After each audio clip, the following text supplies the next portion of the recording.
right then. And Will Fuller had Everett Golson. Everett Golson pisses me off. I don't know why. Like, for some reason, like, black dual threat QBs don't do good at Notre Dame when they're supposed to do good at Notre Dame. Like, that's what it's set up for. Holy shit. Just figured out why you don't like Notre Dame? That's one of many reasons. But whatever. I think Tommy Rees is a coach. I'm happy for Tommy Rees. The Cardinals don't have any more cap space, so I don't think they can add AJ Green. Corner. AJ Green as a number 2. Bro, he used to get double teamed all day. Like, now he's just going to be like, oh, I'm healthy?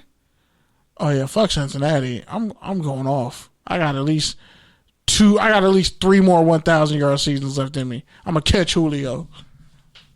Damn. That's crazy. Plot twist? That's a plot twist. Hey, Kyler Murray going to set the completion.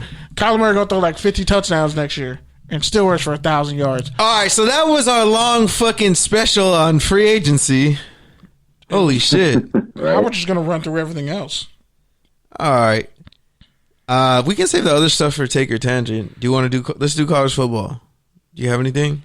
Pro day stuff? Pro days. That you can do quickly? Not in an hour? I know you already mentioned some stuff before, that's why. Yeah, and I only tapped on some of it. It's all right. You don't have to. So Eric Stokes, who I was going to touch on Georgia's and a couple other people's. So Georgia had their pro day, right? Cornerback Eric Stokes, who ran at the I Am Athlete pro day. Shout out to Brandon Marshall. He really that was a monumental thing, and people aren't really giving him enough credit for it. But he ran a 4.25 again at Georgia's pro day. That's crazy. He hit him with that would have been the fastest. That would have been the fastest one this year and last year. And Tyson Campbell, cornerback, who's might sneak into the first round, ran a 4.38 and a 4.39. But he's like 6'1", and he has size. So fast, athletic corners, especially coming out of Georgia, they're gonna get a look. And Azeez Ojulari. See how I did that, Pete? I looked at the words, the letters, the vowels and consonants, and sounded them out properly. And I broke up the words, because that's how you do it. You break up the word. You don't say it all the way through. Thank you. You got to remember that. Like you say an O, a J, and a U, syllables. It's probably a 2-syllable. It's probably a 3-syllable word. It's just I care about you, man. I just want you to glow up. But yeah, so he's considered a top prospect. He led the team in sacks the past couple of years. 6'2", 250, 34, 3/8, arms, 10.5-inch hands, ran a 4.63. Excellent numbers for an edge rusher. He might be like the closest thing to Justin Houston. So wouldn't be surprised if he possibly goes first round. But yeah. Oh, Stokes also had a 38.5-inch vertical. Ben Cleveland, the offensive lineman for Georgia, already was looking like ripped, but at 343 pounds, guess what his 40 was? What? A 4.85. That's pretty good. And he said he wanted to break the combine record for bench pressing, which is 49. He did 30 reps.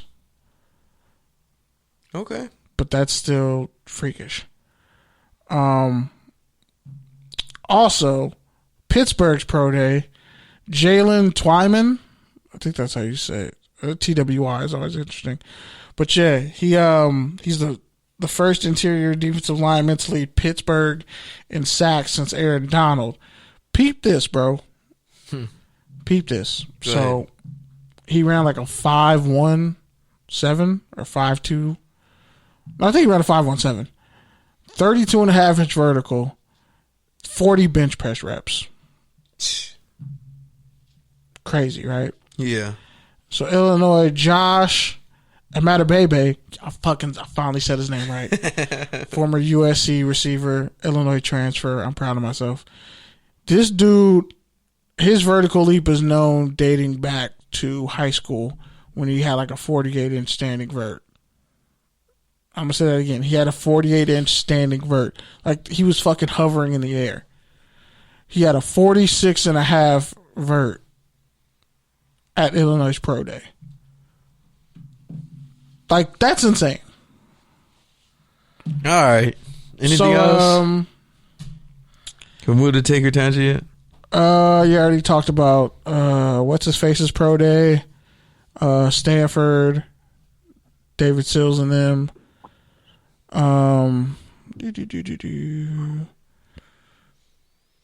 Yeah, that one dude who was supposed to Paris Ford, you're supposed to be nice.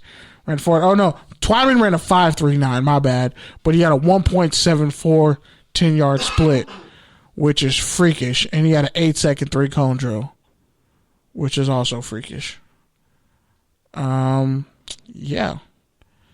Pro days. So, 1 second. No, because like there's one where like, holy shit. Oh fuck! It's the Auburn Pro Day. So Auburn's Pro Day is coming up. This dude Anthony Schwartz allegedly might run like a 4.21. Like he's like people are talking big shit about him. Receiver. So holy shit! Actually, I have his number.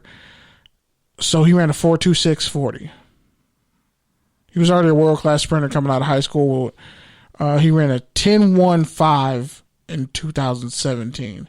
Now, for track people, a 10.1 is like fucking world record fast almost. Like you're in Usain Bolt category. And really, Auburn's offense kind of hurt him. It wasn't very conducive to his skill set. So that's unfortunate. But also another Auburn receiver, Seth Williams, who dog walked Oregon's DBs to when they had a game-winning touchdown against Oregon the first game of the year, which feels like 2 years ago. He ran a 4.5 flat, 6'3", ball skills. You know, he's one person to look out for. Seth Williams out of Auburn. Remember that name. And Simi Fehoko, 6'4", 227, ran a 4.37 and a 4.39 at Stanford's Pro Day, bro. And against UCLA, his best game, he has 16 catches, 230 yards, 3 touchdowns. And his cone drill was it was pretty good. So it'll be interesting to see how he does. But yeah, I'm gonna keep looking out for these pro days. See if somebody breaks like in the 4.3s. But yeah, that's about it. All right. So can we get the take or tangent drop now? You know, it's better if you just like wait for me to get it. Well, you had to do so much research while you were on there. I don't blame you. No, like I was trying to, because like okay, they said he ran like. It's okay, buddy. No, somebody just said hit the button. Somebody Let's said just hit the button, buddy. Somebody said he broke the record, but yeah, I had to make sure Anthony Schwartz said he ran a 4.26. All right, first up, stupid fast. Starting with the serious topic here, Deshaun Watson, quarterback who has essentially determined he will not play for the Houston Texans. Reporters have come out said that they expect him to get traded. Well, now we got news this past week. 3 alleged sexual assault cases have been brought up about Watson. I guess the lawyer who's prosecuting is a friend of the Texans owner and neighbor, according to Kenny. But also, the reports were also that these are like 3 of 6. I guess they're all masseuses who allege that Watson asked or forced them into a happy ending. Oral sex. One of them was oral sex. Yeah, one of them was oral sex. 2 of them he dismissed, but it's like, it's real ironic that this is coming out, and the fact that the person who's prosecuting is the neighbor of the team owner. there's kind of some. It's a smear campaign. Yeah, like it's because why didn't this come out before? Like this, I don't know, man. Like you don't in this climate, especially with Houston being trash. This would have been came out. I don't know, man. I'm just not gonna sit up here and take debate that like, oh yeah, he did it. I'm like, but this you're is real convenient timing. But you're also a journalist, bro. You only need 3 people to say something for it to be true. Nah, I've had like 5 people lie on me. And this one is having 6. Bro, I've had like... This one has 6. I've had like 10 people lie on me. This one has 6. They got together and like one person went with it. But like, I feel what you're saying.